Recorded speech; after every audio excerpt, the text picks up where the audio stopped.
C'est un plaisir de vous retrouver dans le cadre de cette grande édition du journal. Mesdames, Messieurs, bonsoir et bienvenue. En diplomatie, la RDC et le Rwanda ont décidé de réactualiser l'accord tripartite Rwanda-RDC au Conseil des réfugiés. La résolution vise à restaurer la paix entre les deux pays au sujet des personnes déplacées des guerres. C'est l'essentiel des sujets abordés lors de la commission mixte RDC-Rwanda à Luanda. Suivez les détails dans ce récit.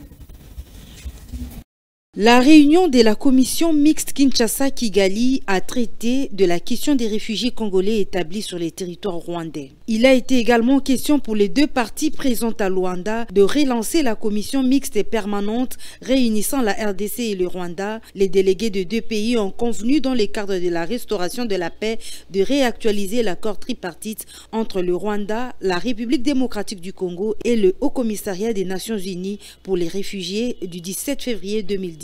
Signé à Kigali en tenant compte de l'évaluation du contexte et les réalités du terrain. Signalons que le Haut-Commissariat des Nations Unies pour les réfugiés avait offert protection et assistance à 55 400 personnes réfugiées au Rwanda, originaires en garde majoritaire de la RDC et en plus petit de Burundi, du Tchad et de la Somalie. Dans le cadre d'une réponse aux recommandations du HCR, le gouvernement rwandais avait à l'époque accepté de délivrer des cartes d'identité individuelles à près de 11 000 réfugiés. Cette question relative au retour des réfugiés congolais fait partie de l'accord signé entre le gouvernement congolais et le Congrès national pour la défense du peuple, CNDP en sigle, le 23 mars 2009. Dans cet accord, le gouvernement congolais s'était engagé à relancer dans les plus brefs délais les commissions tripartites relatives aux réfugiés congolais se trouvant dans les pays voisins et à initier des actions de réhabilitation nécessaires à leur réinsertion. Les mêmes recommandations ont été reprises depuis 2013 par le M23.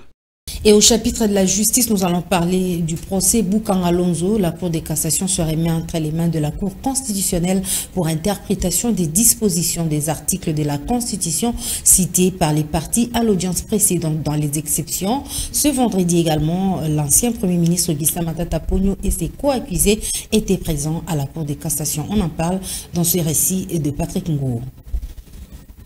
La Cour de cassation était inondée des militants du parti Leadership et Gouvernance pour la démocratie LGD jusqu'à l'arrivée vers 10h45 de leur leader.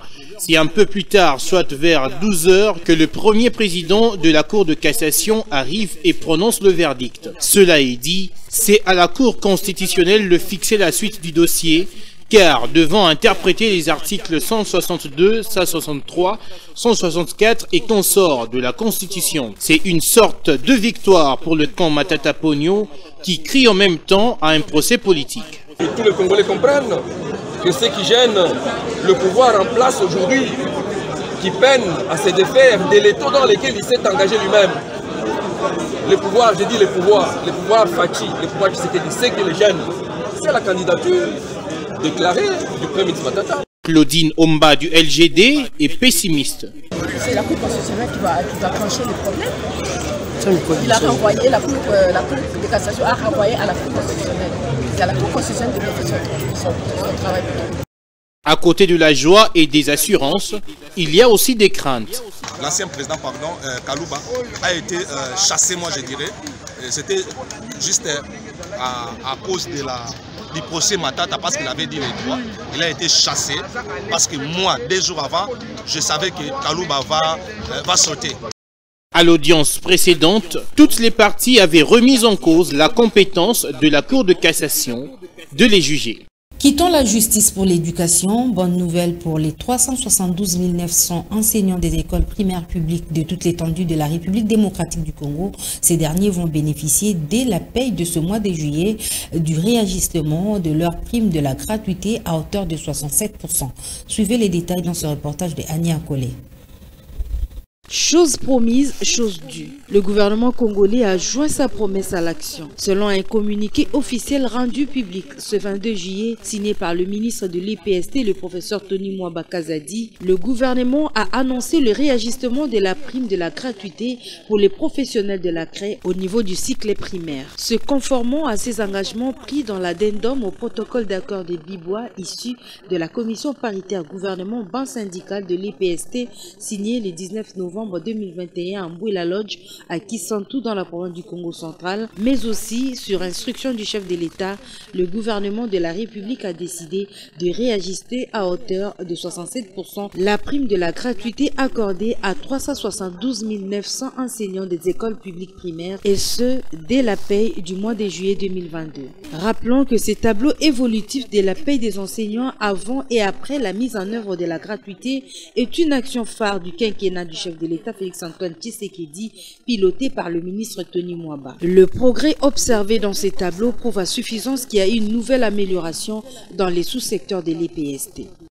Rien ne bouge à l'université de Kinshasa. Les professeurs ont séché les auditoires depuis mercredi, selon le syndicat de l'association des professeurs de l'UNIKIN qui a décrété cette grève. Les activités académiques ne reprendront que si les gouvernements respectent les engagements pris lors des négociations d'avril 2022 à Bibois. Suivez les détails avec Israël Kaléou. Après plusieurs interpellations faites par les professeurs de l'université de Kinshasa à l'endroit du gouvernement congolais, ces derniers passent à l'action. Un mouvement des grèves est observé au campus. Les chercheurs de la colline inspirée exigent de l'exécutif central le respect des engagements pris à Bibois lors des négociations avec le banc syndical en avril 2022, dont le paiement de la prime des chercheurs de nouveaux docteurs, la mécanisation et la correction des grades, ainsi que la distribution des véhicules. Les professeurs de l'université de Kinshasa fustigent certaines actions entreprises par le ministre de l'Enseignement supérieur et universitaire. Au cours d'une assemblée générale extraordinaire tenue par l'APUKIN, ces professeurs du campus ont promis de ne pas baisser les bras jusqu'à l'obtention d'une solution définitive. Mais ils restent tout de même ouverts à toute négociation afin qu'une solution soit trouvée ensemble avec le gouvernement. La guerre dans l'est de la RDC n'a pas encore dit son dernier mot et continue à faire des effets collatéraux, dont un nombre important d'enfants orphelins qui sont sans abri et pris par un sentiment de compassion. Les révérends aumônier Kiambu Lusamba Odon, coordonnateur de l'orphelinat de Katombwe de la Fondation Maloua, plaide pour la survie de ces enfants sans référence familiale. Il est au micro de Fifi Kalumbwe et Enoch Mafuka. Je m'occupe des enfants abandonnés, orphelins, orphelines dans la partie est de la République démocratique du Congo, les enfants sans référence familiale suite à la guerre. On a un grand orphelinat qui est en cours, qui se trouve à 27 km de la ville de Goma. Alors nous sommes venus ici via la Fondation Maloua, qui nous soutiennent de temps en temps. Alors nous sollicitons vraiment aux gens de bonne volonté, les gens qui ont encore le cœur, comme la Fondation Maloua, de faire quelque chose pour ces enfants-là. Vous qui cherchez la bénédiction, la prospérité, le bonheur, à travers ces enfants-là, si vous donnez quelque chose, vous aurez la prospérité, le bonheur, la bénédiction. Même aux gens des églises, nous avons besoin de vos dons. Notre gouvernement, nous avons besoin de vos dons. Parce que les enfants qui sont là-bas, ils ne sont pas encadrés, ni par la province, ni même au niveau national. Personne. Il n'y a même pas une structure qui a prévu que, bon, on va commencer à chercher comment encadrer les enfants abandonnés. Non, ça n'existe pas. S'ils ne sont pas encadrés, c'est trop dangereux. Parce que je vois dans 15 ans, 10 ans ou 20 ans, ils sont abandonnés. Quel sera encore le kiff? Une poudrière. Et surtout qu'il y a la guerre. Non, sauvons les enfants. Société à présent, la population vivant au quartier Zamba Télécom dans la commune de Mongafula éprouve des sérieuses difficultés pour s'approvisionner en eau. Il faut débourser non seulement quelques billets de banque pour se procurer un bidon d'eau, mais également il faut franchir un long trajet. Constat fait par Enoch Mafuka et Esther Siamouni.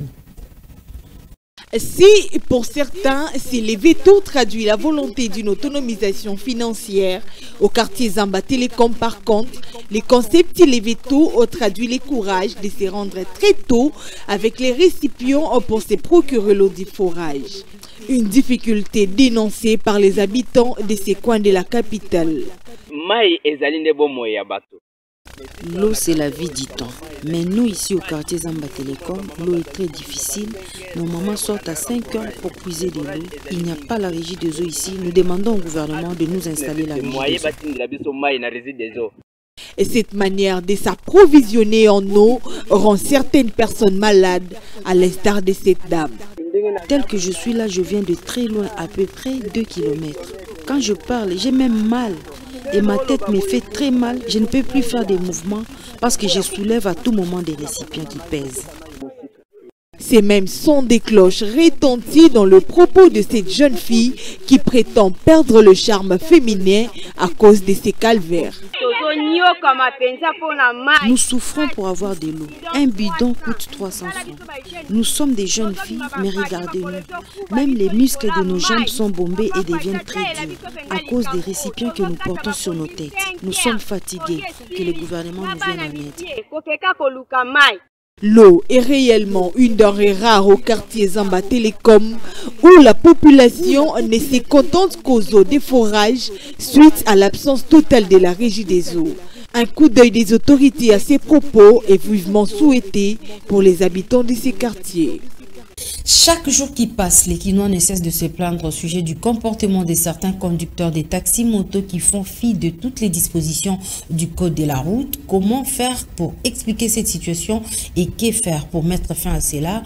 Tentative de réponse dans ces dossiers réalisés par Israël Kaleou et Richard Kabea. Nul n'ignore qu'il ne se passe pas un jour sans que les taximens de moto dans la capitale ne commettent d'infractions. Les Wewa, comme on les appelle, font généralement preuve d'insolence, de barbarie et de délinquance selon le constat des Kinois.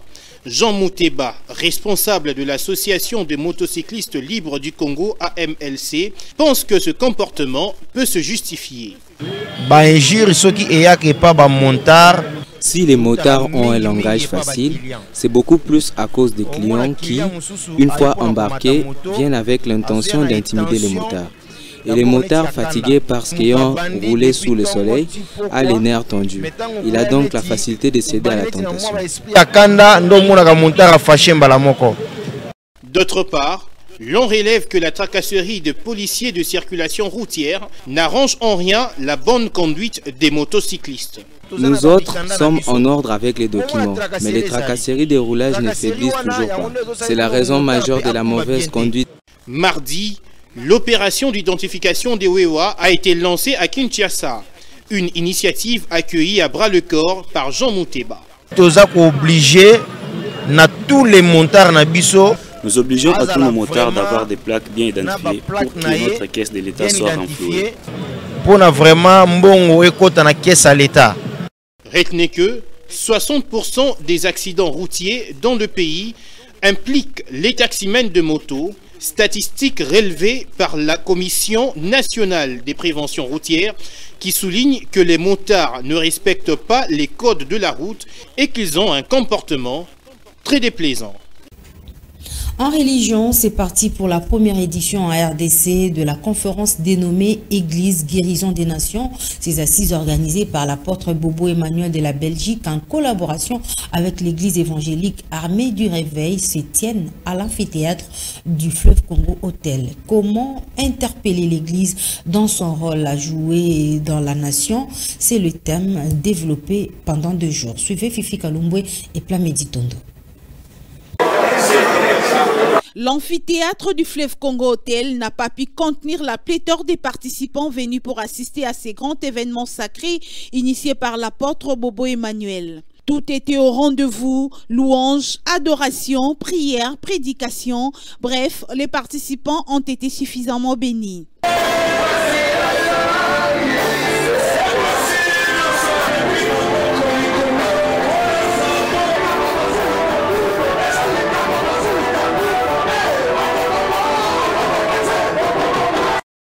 Pour cette première journée, 4 orateurs ont tour à tour édifié le peuple de Dieu, chacun dans son domaine de prédilection, sur ce qui bloque le développement de la République démocratique du Congo, d'où l'implication de l'Église s'avère indispensable.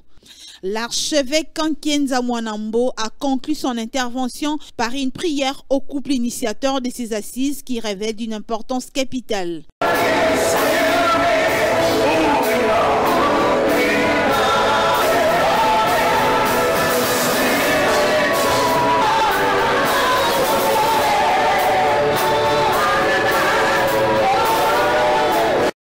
L'hôte de la cérémonie, l'apôtre Emmanuel Bobo de la Belgique, a pour sa part, au cours de sa prière de clôture pour cette première journée, invité les chrétiens à une responsabilité afin d'annuler toute déclaration satanique pour les Congo. Le temps du Congo a sonné.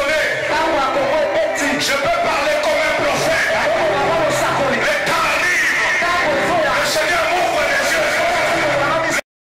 Retenez que ces assises prendront fin demain samedi 23 juillet, d'où l'apôtre Emmanuel Bobo appelle les Congolais à venir massivement car c'est une affaire de tous.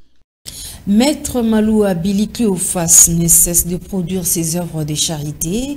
Ce soir, il a visité l'épouse de Francis Mukonkole, administrateur au sein du conseil d'administration du FC Renaissance du Congo, à l'occasion de sa sortie de l'hôpital après avoir subi une intervention chirurgicale. Surpris mais beaucoup plus ému, Francis Mukonkole a haussé le ton pour exprimer toute sa gratitude au président de la Fondation Maloua qu'il qualifie d'un exemple d'amour. Lionel Ngolo et Florent Okita étaient de la partie. Non pas parce qu'il a l'argent, mais parce qu'il aime les gens. Lui, ce maître Maloua Billy Cléophas, président fondateur de la fondation qui porte son nom, mais aussi président sportif du FC Renaissance du Congo. Animé d'altruisme, le numéro 1 de la fondation Maloua a rendu visite à l'épouse de Francis Mukonkole, administrateur au sein du conseil d'administration du club orange de la capitale. Une visite qui intervient après la sortie de l'hôpital de madame Mukonkole, un geste de bienfaisance. Il avait appris que ma femme était malade, était opérée, et elle a tenu à rendre visite à ma femme, parce que je crois que le président, depuis qu'il est là, il prêche par l'amour et l'unité de tous. Une action louable venue d'un bienfaiteur, le couple Mukonkole n'a pas manqué de mots pour exprimer toute sa reconnaissance au président Maloua. Je suis très heureux de la surprise faite par le président. Et comme je vous ai dit, pour ces 2 points, encore une fois, président, merci beaucoup pour votre visite. Profitant de l'occasion, l'administrateur au sein de l'administration du FC Renaissance du Congo a adressé dans les mots simples son vœu le plus ardent quant à la tenue de l'Assemblée générale ordinaire prévue pour ce mardi 26 juillet. La LINAFOOT nous a fixé une date pour les élections. Alors moi, à mon tour, je demanderai à ce que le président nous avait lancé il y a 2 jours, qu'on devait tous s'unir pour qu'on aille écouter, entendre et juger le travail qu'ils ont accompli pendant 6 mois. Que dire de plus pour cet homme, maître Maloua Billy Cléophas, qui est devenu pour le petit peuple le symbole de partage et d'amour. Cette édition du journal touche à sa fin, mesdames et messieurs. Merci de nous avoir suivis. Excellente suite de programmes sur FM Télévision.